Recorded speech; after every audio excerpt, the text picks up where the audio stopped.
Aliko Dangote, Africa's richest person. He's built a $20 billion oil refinery in Nigeria, bigger than any in Europe.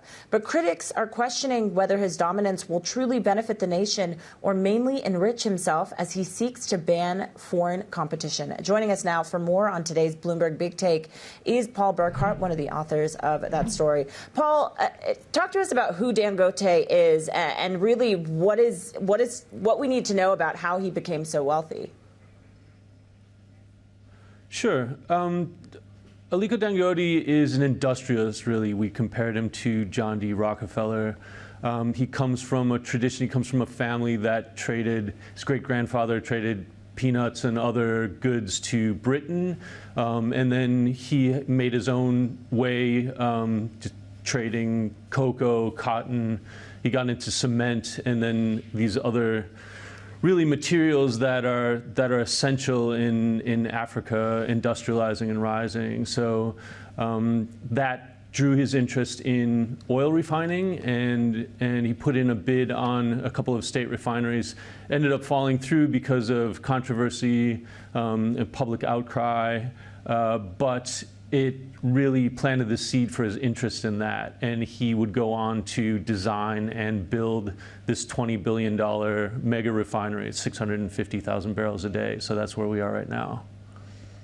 And Paul, depending on who you speak to, everyone has a comment on Dangote. Do you think he is controversial? Is that a fair classification of him? It's a difficult. It really does depend on when you look at some of the concessions and tax breaks, that sort of thing that he gets from government to build what he builds and to do what he does. Some of that may seem to some people may seem generous. On the other side, this is infrastructure that otherwise may not be built at all.